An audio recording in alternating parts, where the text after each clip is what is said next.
Nous sommes le 24 avril 2005, c'est la 91e édition de la doyenne Liège-Bastogne-Liège entre Liège et Anse, 260 km au menu, 13 ascensions à gravir.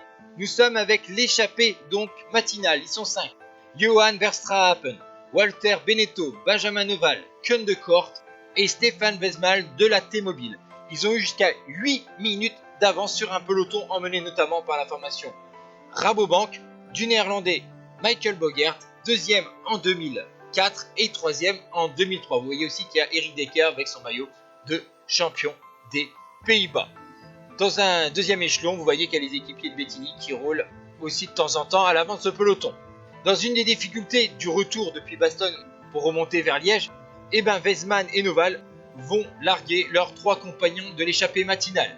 Nous sommes dans la montée de la côte de Stokke avec la stèle Eddy Merckx, et là, les 2 hommes de tête vont concéder quelques secondes à un groupe de chasse qui s'est justement créé dans cette montée de la côte de Stokke, qui a donc repris les échappés matinaux qui sont morts, entre guillemets, qui ont été lâchés par les 2 hommes de tête. Et vous voyez qu'il y a des coureurs comme Wegman, Krohn, Winning, Voigt, Bottero, Bettini, double ancien vainqueur de l'épreuve, Mirko Celestino, qui est aussi également là. Vous voyez que ce groupe va rattraper les 2 hommes de tête alors qu'on va attaquer le col du Rosier à plus de 68 km de l'arrivée. Et ce groupe de tête que vous voyez là, certains coureurs fatigués de l'échappée matinale vont être lâchés, tandis que d'autres que vous voyez derrière au sein d'un peloton déjà bien amaigri. On a eu la Stokke, on a eu la Haute Levée, et là le Rosier, c'est un enchaînement qui a permis une énorme sélection au sein du peloton, et on a même maintenant, entre guillemets, un peloton de tête avec l'ancien maillot à pois Santiago Bottero de la Fenech, donc Paolo Bettini, qui est donc champion olympique, mais aussi vainqueur en 2000 et 2002. Voici donc la constitution d'ailleurs de ce groupe avec De Gerolsteiner, Rebellin et Wegman.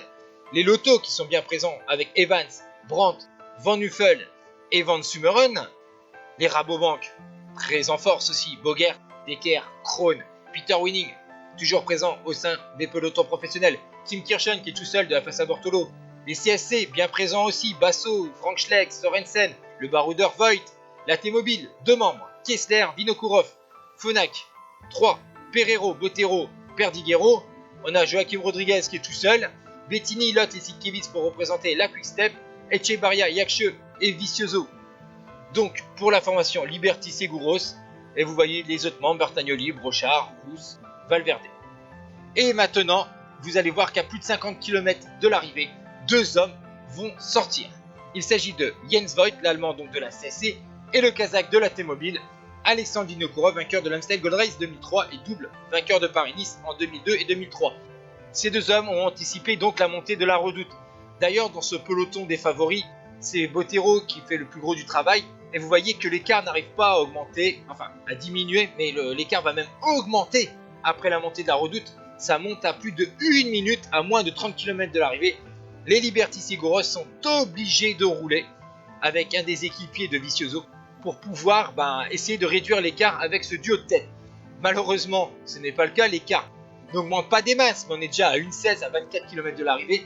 Jens Voigt, lui, son but c'est aussi de travailler pour ses leaders, mais bon, lui qui peut jouer la victoire, il ne va pas non plus s'empêcher de rouler avec Vinokourov, et on ne sait jamais, peut-être que le Kazakh sous-estime ses forces derrière. 2 équipes sont obligées de rouler, qui sont présents en force au sein de ce groupe des favoris, la Rabobank de Bogert et la Quick Step de Bettini. On attaque l'ascension suivante, Sarre-Tillement.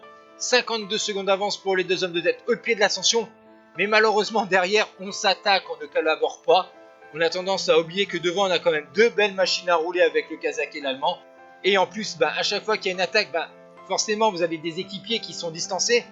Dans la descente vers Liège, ces équipiers vont revenir, vont collaborer, il va même encore avoir des attaques dans le groupe de chasse, ce qui est plutôt avantageux pour le duo de tête qui a encore 1 minute 08 dans les abords de Liège. Maintenant la place à la montée de la côte de Saint-Nicolas, Bettini en première position de ce groupe des favoris, mais c'est surtout l'Australien Cadel Evans, vainqueur 4e du Tour de Lombardie 2004. L'Australien de la Dave Vitamon Lotto est parti seul en chasse, mais il a quand même 56 secondes de retard sur le duo Voigt-Vinokourov, ça sent bon pour l'Allemand et le Kazakh. Derrière, Bogert et Bettini vont faire la jonction avec l'Australien, ainsi que d'autres coureurs comme Echebarria ou encore Perdiguero, Celestino, Cunego ou Vicioso. Nous sommes dans la montée vers Anse. Voigt, fidèle à lui-même, continue à donner des relais, mais malheureusement pour l'Allemand, dans la dernière ligne droite, le Kazakh de la T-Mobile est beaucoup trop rapide pour lui, et Alexandre Vinokourov devient le premier Kazakh à remporter la doyenne devant donc Jens Voigt. Bogert a pris la 3e place mais sera déclassé dans le futur à cause de ses affaires de dopage, donc c'est Bettini qui finit devant Evans, Echevarria, Perdiguero, Celestino, Cunego et Vicioso. Ciao tout le monde!